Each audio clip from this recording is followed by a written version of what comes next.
Welcome to the weekly Wednesday Savage Worlds GM Hangout on air, sponsored by Roll20, the world's largest virtual tabletop. Visit them at roll20.net. Tonight's discussion, bases and headquarters. Here to discuss it, Cam, the intern. Hey. Chris, the Savage Molly Fox. Hello. Dave, the Savage Maven Scott. It's all about the... All right. Hopefully I didn't lock up. He did. Okay, and as always, Jib. What? Excellent. So there's been some discussion. This is a topic that just refuses to die in a lot of communities. We've kind of touched on it before here and there, but I felt that maybe dedicating an entire episode to it may be a way to go. Our opinions are going to vary. And whether or not you can use those opinions is going to depend a lot on your style of play. Dave and I, for example, went down this rabbit hole of let's build survivor community mechanic. And the longer we went, the more it was like, wait a minute, hold on. Why? Because the story part of it is we got to go get supplies. Let's just make it that story element. Why are we dicking around with a complicated mechanic? Mm-hmm. But that falls with our style of play. I understand there are Savage Worlds players and GMs who enjoy the shit out of some resource management, crafting, and all that kind of thing. So if that's you and you've been thinking about putting bases or headquarters into your system, this is the episode for you. If I want crafting, I'm just going to go play Minecraft. Or basically any indie game that's been made in the past 2 years. Yeah. Okay, not everyone wants to play video games, boys. Some people want to play real games that involve dice, paper, pencils, actual living human beings sitting in the room with them. Yeah, I choices. Like both. Choices. I like both. Actually, choice is not limited by programmer's imagination. Just saying. So there are a couple of shining examples that people often refer to in existing licensing settings. The first one being that I hear a lot is the Cabal from just completely flew right out of my head. Agents of Oblivion? No. Rippers? Rippers. I thought you were going to go with Ripper Halls from Lodges. Lodges from Rippers. Lodges, yeah. Yeah, being one of them. The other that gets a lot of attention is the Broken Earth setting rule, because they dedicate a thing to building survivor communities in a post-apocalyptic. There's always the Superpowers Companion. Mm-hmm. Has a thing there for building a headquarters. So, yeah, I think there's a couple things just on Drive-Thru RPG that are like small little indie $3 or $4 things about bases. Yeah. Right. And it can come into play, too, because the Fantasy Companion for Savage Worlds, for example, has a whole siege mechanic for large castles. So that comes into play as well. So it really depends on what the focus of this is going to be in your game as to how you want to kind of build it. Number of methods out there. I would put forth that if I were building one, I would make it based on character. I would try to build it just like a character, but abstract it out. And say if, you get, for the number of players that are creating the base or the survivor community, based on their rank, they each add a point to building that community, just naturally. And then let them from that point decide, are we going to have a large infrastructure? Is it going to be a big place? Okay, well, that costs X amount of points to get a strength die or a vigor die that then relates to a toughness stat. Notice could represent, having a D4 notice can represent that you have a guard posted, a posted guard in rotation. I think that goes back to a conversation we have a lot, is don't take things too literally. Mm-hmm. If you're gonna use character stats for a base, things like strength might represent the number of people you have in the community, Whereas, agility might be the number of vehicles or the logistical mobility you have for the members of that community. If we're talking about something like an actual headquarters, maybe you're doing this in a Supers game or a cyberpunky type thing, then you start having things like Spirit could actually be the defense that the base has against psychic attack or against hacking. Things like that can come into play very easily, and then you can start trailing that down even into skills. You assign a fighting die, and that's how well the weaponry is set up, and the defensive guards on site can fight, things like that. I think that it's very much one of those moments where you have to step back from that literal translation of what that is that they're buying and look at it as, what would that abstractly become when you're talking about something that's not a walking around character in the game? Right. And one thing I would recommend is allowing player characters to spend their experience and advances on the base. I want the healer's edge for the base. Okay, well, we get +2 to all healing. What does that mean? Hey, you've put together a triage unit in a medical facility. That's pretty fully stocked. Couldn't you just advance the base like you would a player character and not make them spend their XP? I see what Jared's after with this, but I'd do it a different way. And I would do the base as an allied extra. As a novice, and they add a dice roll. Here's where I see it. The reason I would say the base advance is based on player XP is because that is an investment from the group of characters. Right, but now they're having to decide whether they're going to advance the character or the base. And that doesn't work for me. Yeah. I think, again, this comes back to something we've talked about in the past. When we start talking about like heavy resource management games and things like that, you have to decide what the crux of your game is going to be. If you've got a game that's, there's a lot of gold or C-bills or, whatever lying around that your player characters are spending, then set a dollar amount. Maybe every 1,000 gold is one experience point that they get to add to this base or to this allied extra or whatever we're treating it as a character. The problem with treating it like a true allied extra is at the end of every adventure, you're making that die roll to see if the base advances or not. And that means that you take the ability for the player characters to invest in the base completely out of the player's hands, and it becomes entirely randomly done on the dice roll. That's the only problem I have with that.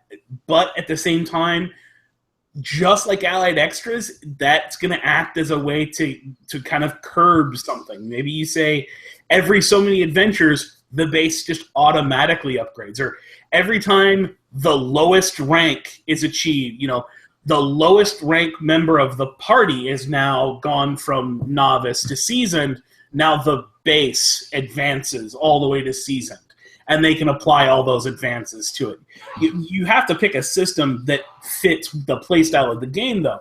If you've got a game that's not doing any money, which is a lot of Jared's games, I can absolutely see a system where it's like, okay, we all got our 5 XP tonight. Everyone throws 1 XP apiece into the pool, and now that character has all this XP to spend. Mm-hmm. I just think it would be easier just to make it, if you're going to make it a character and give it XP like the rest of the party. I'd like to throw in a third-party candidate that will be ignored. I would. How about treating the headquarters as like the way they treat ships in parts of the Spanish Main, where they have their own hindrances and all of that? Well, and you would in this case. What we're talking about is that you've hit kind of on what we're talking about, which is it's going to have its own hindrances, it's going to have its own edges, it's going to have its own skills and abilities. We're talking about how do you add to it later. And I know, like with Pirates of the Spanish Main is a great example. Their version of bases is the ships, and it's money. Yeah. Your player characters have goodles and goodles of fucking gold that they're dragging off of every ship they go and raid, and every island they go and dig treasure up on, so that they can spend for those. If I was going to adapt a thing, I would probably do that. When I recommend allowing player characters to spend their advances on behalf of the base, what I am talking about specifically is a zombie apocalypse, a post-apocalyptic, where there aren't a lot of like money and everything laying around. And the idea being that the base advances, it attracts more citizens, it gets more organized, all as a result of what the main characters are doing. That it evolves and gets better medicine because, hey, your group went out on a survival run, you bumped into a doctor, or you found a huge medical supply, and we're abstracting that. Or, oh shit, I've had a National Armory. We've got a tank and a bunch of fucking guns now, and allowing the player characters to invest in the base of the survivor community as they would their player character. And I mean, at the end of the day, is 5 points of advance a big deal? I mean, character-wise? If there is a Savage Worlds GM Hangout drinking game, Jared mentioning zombies has definitely got to be on that list. I was gonna bring that up last week. There's a few things that the drinking game would definitely. If we hit any more of them tonight, I'll make sure to bring it up so people can drink. Adult conversation. Adult conversation. That was one of them. Adult conversation. Jib making ears bleed. Rocket. Let me tell you a story. Let me tell you a story. And Rocket. Don't correct me on air ever again. There you go. We need to have a talk after the end of the podcast. Yeah. Well, I mean, okay. So here's the thing. There's a cookie cutter mechanic already in place within the Superpowers Companion. Is anybody familiar enough with that to talk about going over it? I've got it open. Because the basic thing is, the way I'm reading it, is there's a whole base point cost. Yeah. Each member of the team provides 5 HQ points per rank per member. And then you start buying. So a building the size of an entire office block is 30 rooms at 10 points. Yep. And those points don't like come out of their advancements or anything like that. It's 5 per member. Right. So it's kind of the allied extra, but almost controlled. A lot more controlled, where you can still run it as a character. You can still say, hey, the base has notice, has these skills, and then these additional improvements like a garage adds +2 to any repair roll, anything like that. Anybody familiar enough with how they do it in Rippers to kind of discuss that? I'm not. Oh, I have interest in Rippers, but I have never read it. If you are watching this broadcast and you are familiar with Rippers and would like to communicate at savagedaddy@gmail.com for live Q&A. Unfortunately, Rippers is just a setting I never got into. I've talked about it a little bit on the air before, but the whole idea of I'm a monster hunter, but I add the pieces of the monster to myself and become a monster over time just completely throws me out of that particular setting. It reminds me a little bit of The Witcher. I like everything about the setting except for that one thing. It's like, no, I don't know. Just no. It sounds cool to me. I just don't think I would be able to run a campaign in it all that well. There's just certain settings that I don't think I could do well currently as a GM. Like Oriental Adventures, really cool. I don't think I'm knowledgeable enough to be able to run that well. Well, I think an interesting thing, if we're talking about the topic, getting away from the systems that already exist. Because, I mean, at the end of the day, if you're not going to grab hold of something that we've already suggested, there are systems out there for specifically using points or money or a character sheet or whatever. And they work. and they work well enough that they're in published settings and haven't been removed when a second edition comes out. But I think at the end of the day, though, another approach to it is make it a plot device.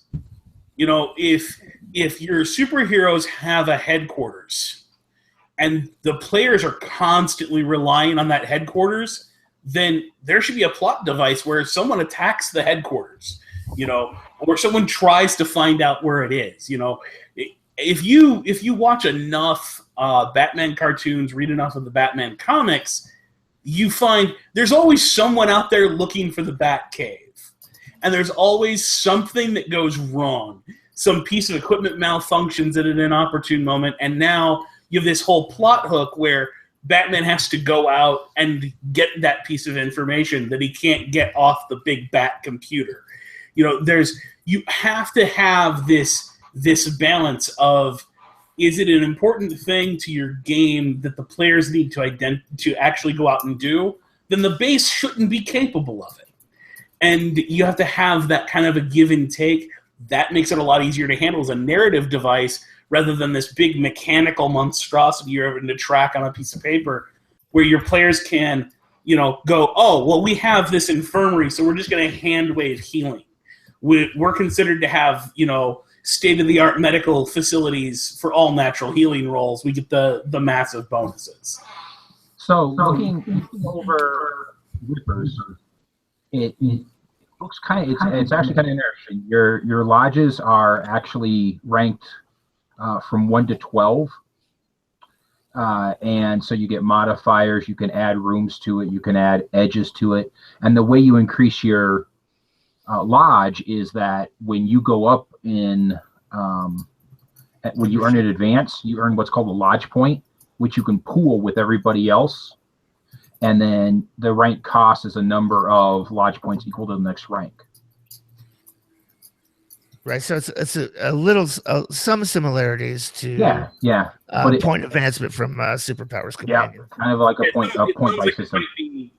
It sounds like it might be more like a concatenated numbers version of that same system from the Superpowers. Right. They added maybe 2 or 3 different things that people typically buy together and made that a 3-point thing that means 3 people have to have each had an advance to generate enough lodge points to buy that or whatever. Right, and then you can spend 2 lodge points to buy an edge, but like you can get dining rooms, which give you a mod to social roles. You get a library, which adds to research roles. Workshop adds to repair roles. So it's kind of what you were saying earlier, you know, that each room is like a skill, and it adds to different right attributes. And I mean, you could, if you want to, you know, dive deep down that rabbit hole. Even Broken Earth has like a card-based mechanic for random advancement within your community. There's a number of things you can do, but what I don't see any of the things really doing is acting as a character. In any of the iterations I've really seen of from Lodges and Rippers, Headquarters and Superpowers Companion, Broken Earth's Survivor communities, they become objectified things that are just there as a bonus source. Right. So what happens? What happens when your place gets hit? That's what I was just thinking about. It was like, if you're treating the hideout as a character, would you then treat the siege force as just an extra combatant or wildcard combatant, and then just treat it as a regular combat? Right. Well, my question is, let's say with the Superpowers Companion, just for sake. Yeah. Okay, so as a group, we build this headquarters, Mm-hmm. but the headquarters gets attacked. How do I track damage from an enemy party coming in and wrecking my training room? Do I have to spend the points again? What happens? And I'm not entirely sure that that's answered. I don't see anything in Rippers about that. I don't think, I'm pretty sure that Rippers does not deal with the concept of the lodge being attacked. Right. But I mean, Yeah, you've got the physical lodge being attacked. right. I mean, you've got like lots of edges. You can like do conceal, defenses, guards, Mm-hmm. irregulars, all this kind of stuff. But I don't see anything particular listed about what happens if your lodge gets attacked. Exactly, and I don't see the superpowers companion either. And what I'm saying too is, well, what happens? I mean, if you're going to, as a team, as a group in your story, put mechanics in place to build this base, like Dave said, it's going to become a plot source at some point. Not to dive down the zombie hole again, but here we go. Spoilers. Oh, we found the prison. Yay. Holy crap, other people want it. Right. Now what? Oh, they just drove a tank through the front yard and released 35 zombies. Oh, there's a huge hole in one side because they blew a hole in one side of the prison. Maybe that's a point when you have a mass combat. Well, I mean, obviously, I think that how you handle it in-game is however the mechanics have been working up to that point. Whether it's, if it's a character, then you've got skills that you can roll for the headquarters. If it's a headquarters like it is in Rippers or Sci-Fi Companion, it appears to be bonuses that the player characters get when they're on that site. Regardless, though, however that mechanic works in your individual game, I think what Jared's asking is aftermath. Let's say your base takes 3 wounds or becomes incapacitated. What does the base lose?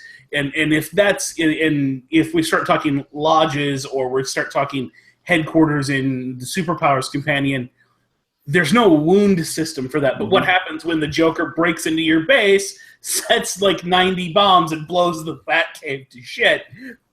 How long are you without it? Right. How do you rebuild it?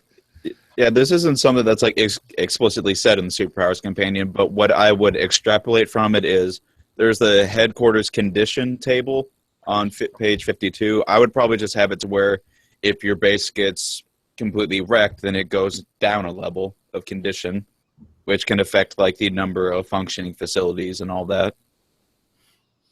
And then you have to pay or do whatever it takes to get it fixed. Yep. So that's probably how I'd do it if I was using that system. And just because, things in this game tend to be multi-use, the natural healing rules give a fairly decent timetable for how long it would take to fix it. Right. Mm-hmm.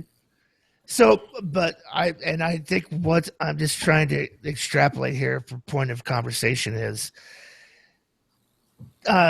you should probably, in Savage Worlds, lean towards making your bases and headquarters character focused rather than inanimate object focused. Well, I would say that's true of every game on the planet, but there are people who mistakenly don't understand that I'm right about everything. So, unfortunately, there's this common thread among a good number of us that you repeatedly show up on this show is we think that the best way to handle most anything is to treat it the same way you treat the player character or the NPC in the game. The gun can take so many wounds of damage before it's completely malfunctioning. The car can take so many wounds of damage before it's completely malfunctioning. The base can take, and it also adds for, edges, hindrances, things of that nature. So that makes perfect sense, and it's something we see in Savage Worlds in the form of things like the ships in Pirates of the Spanish Main, cars in some of the other settings. I believe Agents of Oblivion has things that also touch on quality levels of your gear.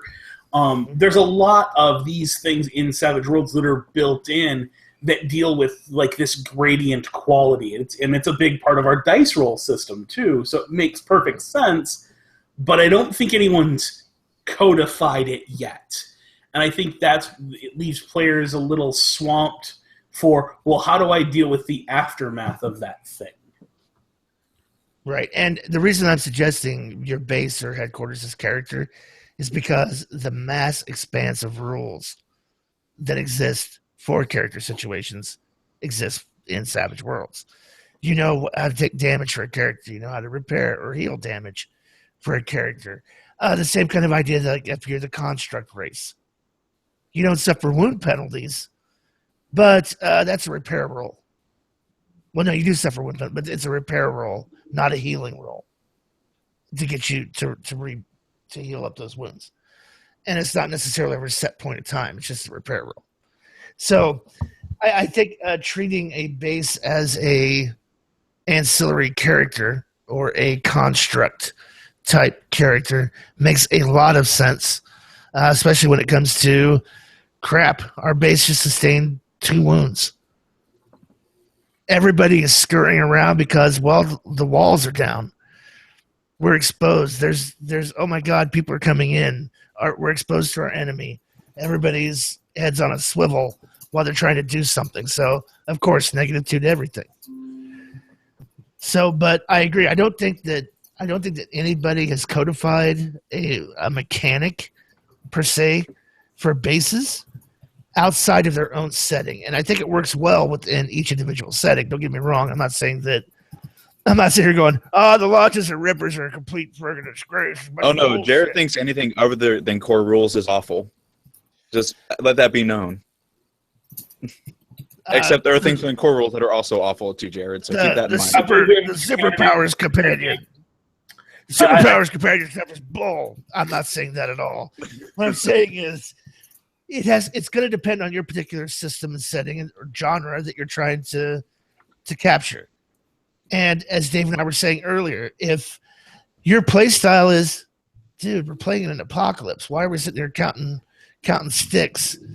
Every adventure, everything we do as characters is in order to build a thing where we can freaking survive. Why would we spend time and in-game resources on doing that and making that specific thing?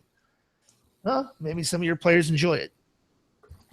Well, and I was going to say to pitch the argument again for more of a narrative plot device instead of a mechanic. If there's any mobility of your party to move throughout the world, a base becomes an anchor. So if you want a group of player characters who are constantly roving around, having that ability to pick up and, oh, look, here's a new tower in the new Orc lands that we're going to be raiding for a while. Let's set up base there.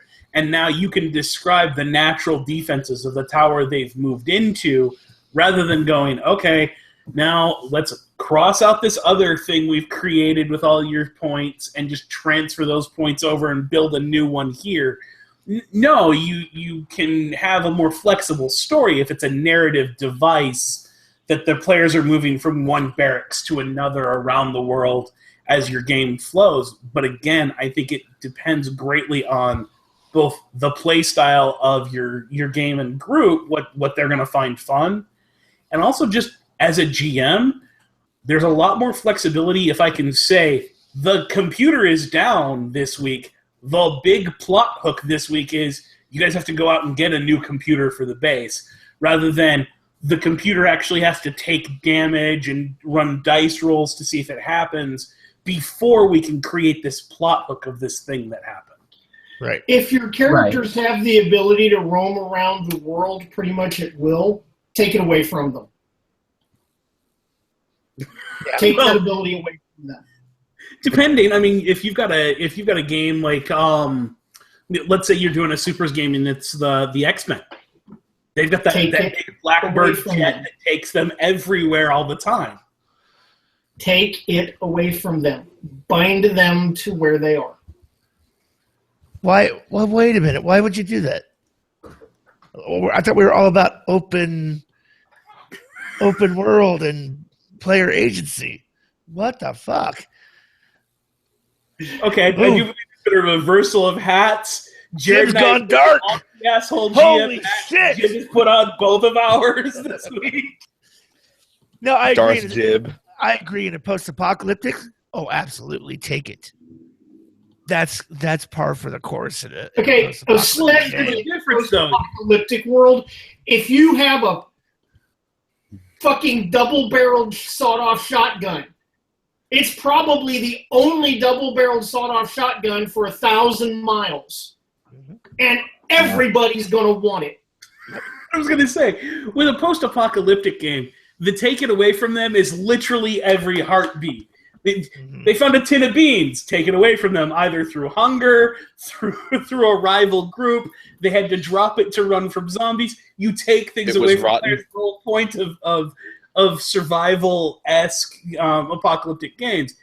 But if we're talking something, at the other end of the scale, we're not talking apocalyptic. We're again talking superhero. You've got a group of players who are playing superheroes, and they can planet hop. Well, you need the ability for them to do so. If that's, think about Slipstream, think about Pirates of the Spanish Main, think about Star Wars, Firefly, Star Trek.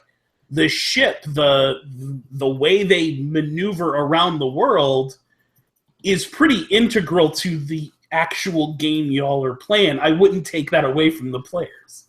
Right. What I would do, though, is I would take the gentler approach and say, oh, shit, you're out of fuel.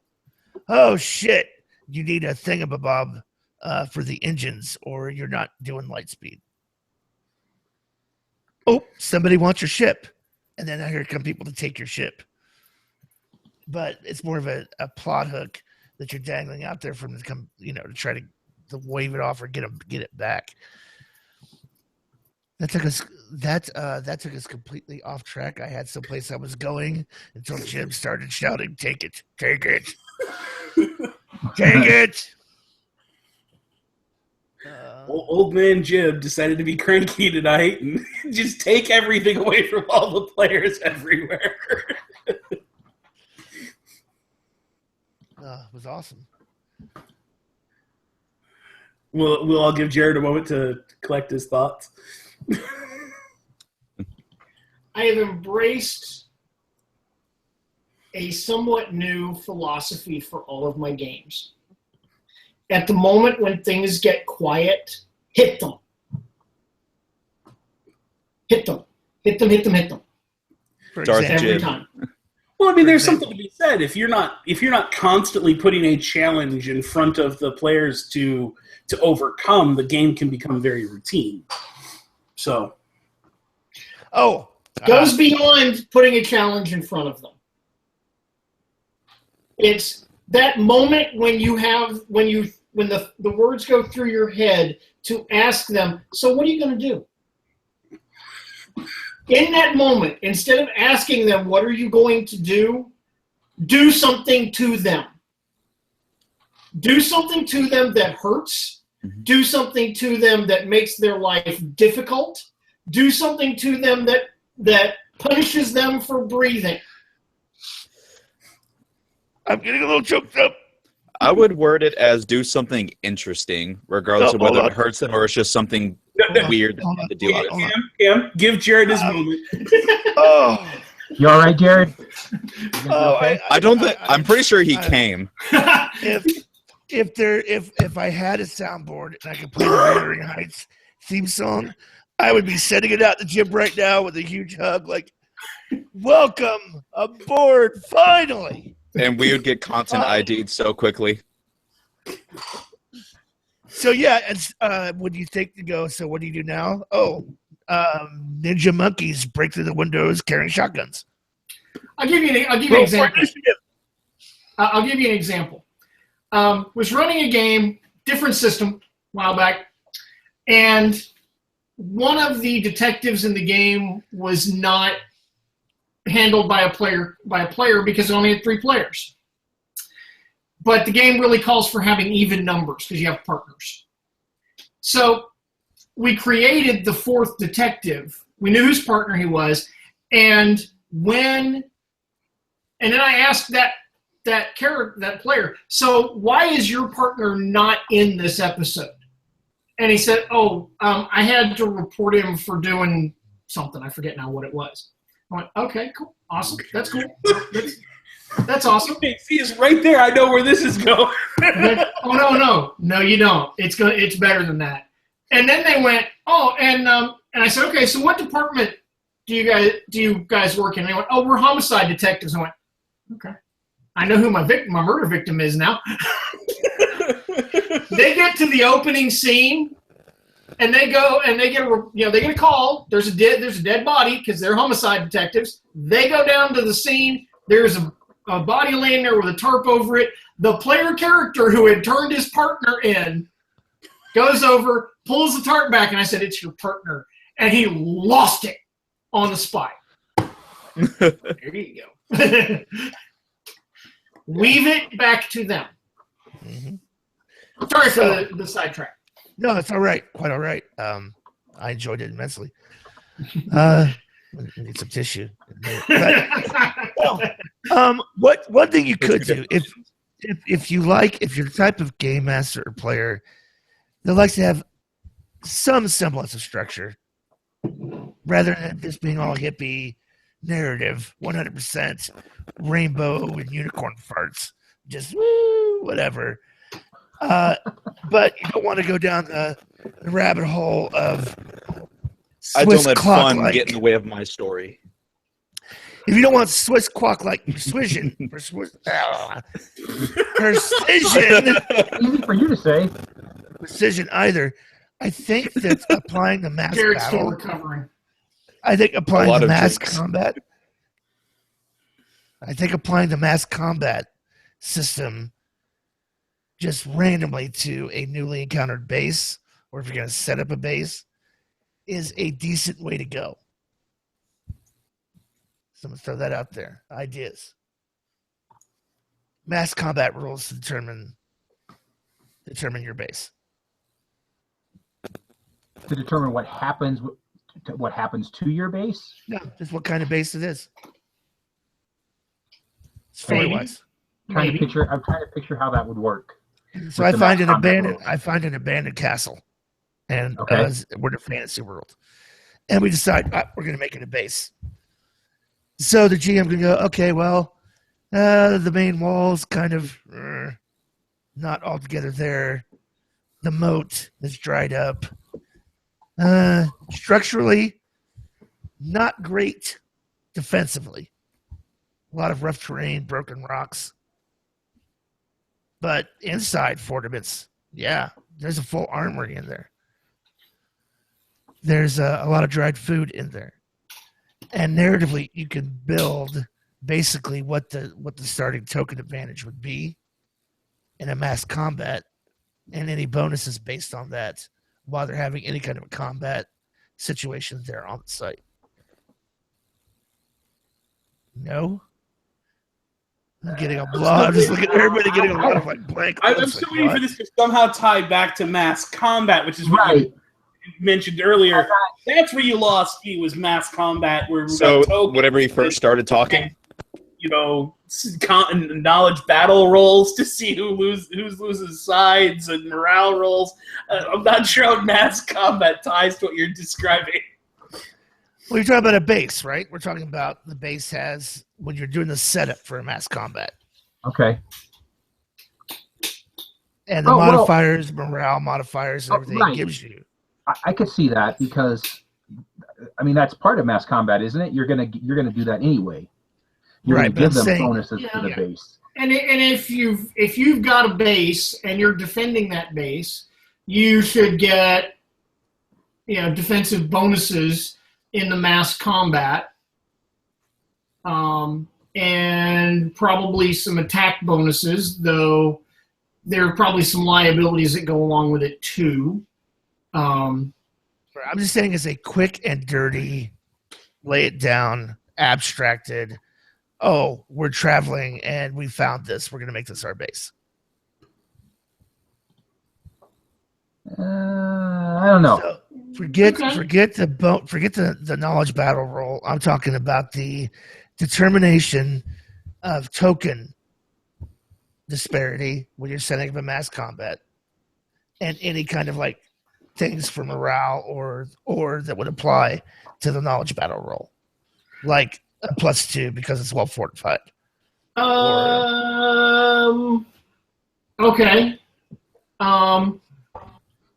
if you have fortifications, you are more defensively sound. So you should have a higher defensive rating.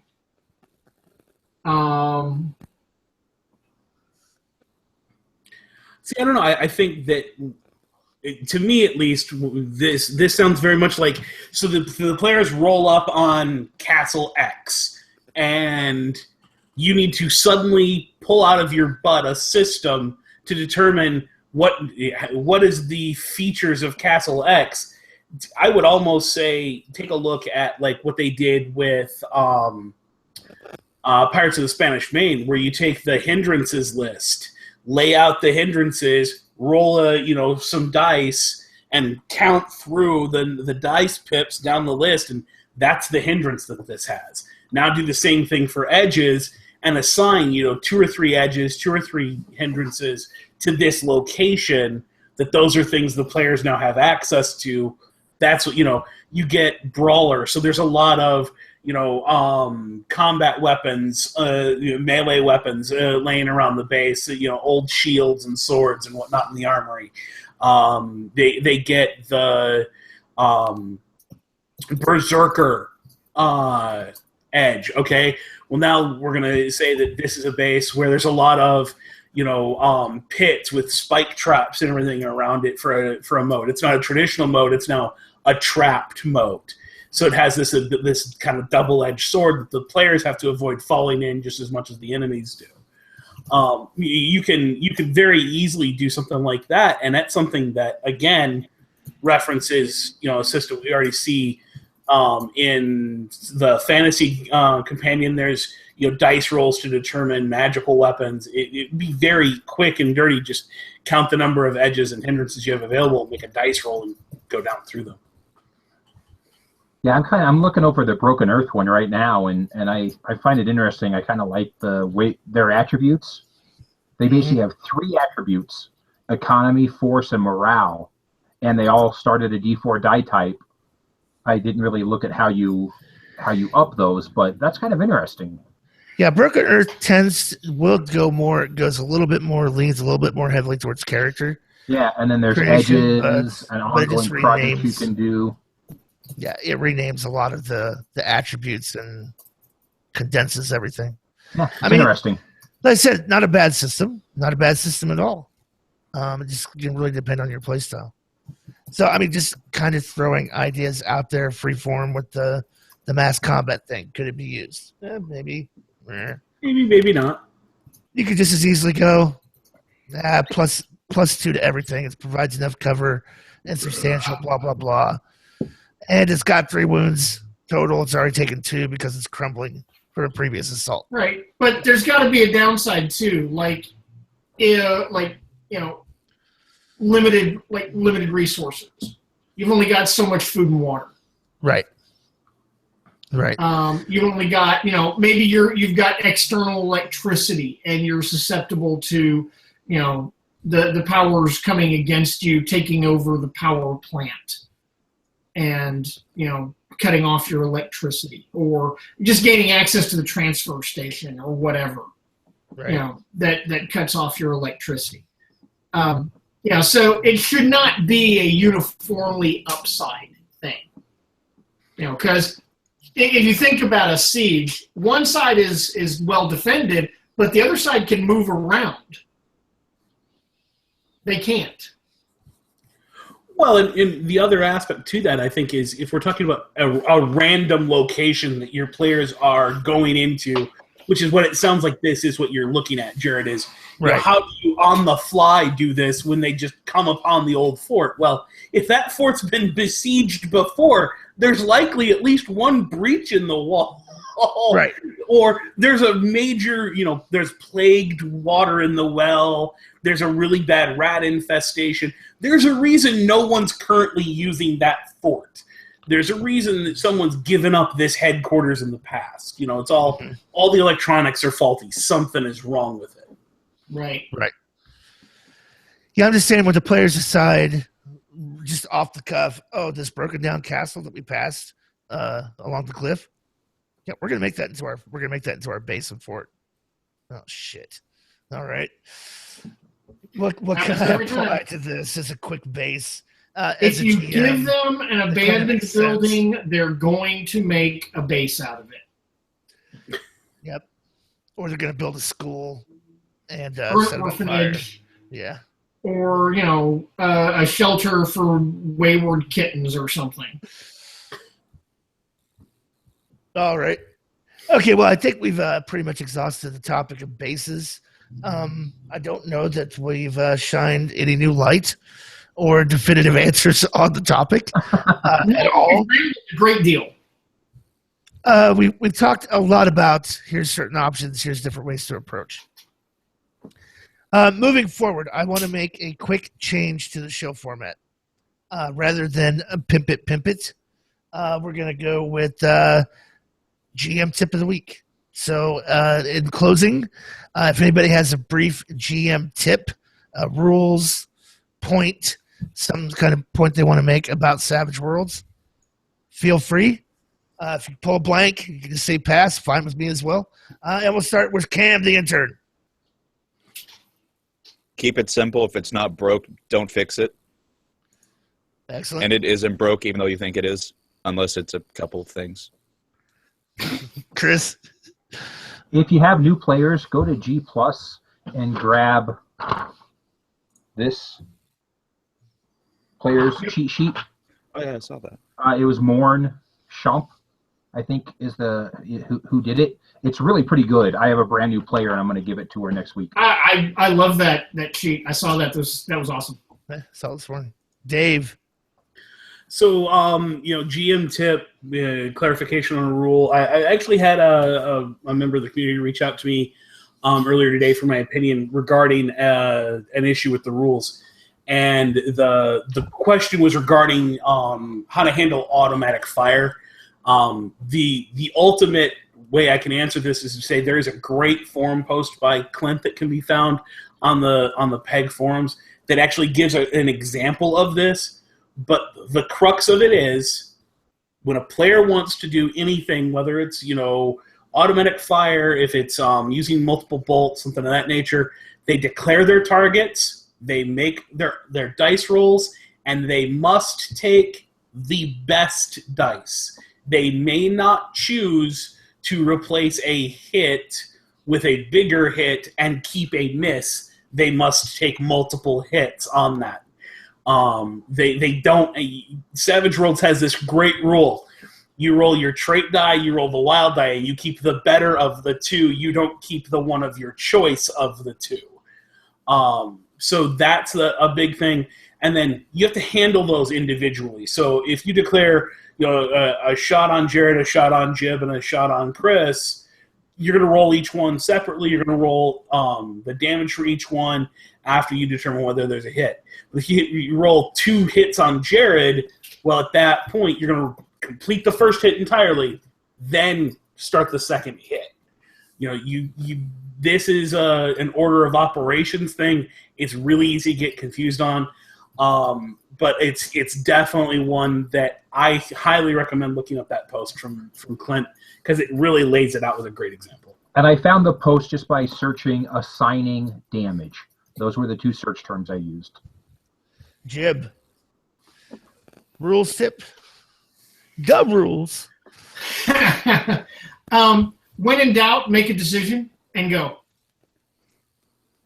Good, solid advice. Check it later. Chances are you were probably right. Yeah, check it later. You were probably pretty close anyway. And if you weren't, that's okay. The only time I would say stop what's going on to double check is if you don't know and a character's life hangs in the balance. Yeah. Good point. I'm going to start with this. A -2 to parry and a +2 to a fighting or attack roll is the same thing. Sometimes we'll hear this. Well, he's prone. Oh, wait, hold on a second. I have to reduce my parry by 2. No, you don't. Just add +2 to the fighting roll. It's the same thing. And with that, the only reason I would question that at all is to make sure you're paying attention if it's a reduction of parry that it's against anyone who attacks that target, not just Right. bonus to your to hit roll. Right. But yeah. But I'm just saying, a -2, any reduction in parry is equal to a modified addition to your trait roll. Yep. Against that person who has a lower parry, period. So until next time, this is Jared Savage Daddy Gunning for Cam the Intern, Chris the Savage Mommy Fox, Dave the Savage Maven, Jib. What? Saying, keep rolling and stay savage. I'm so proud of you, Jib. Our little boy.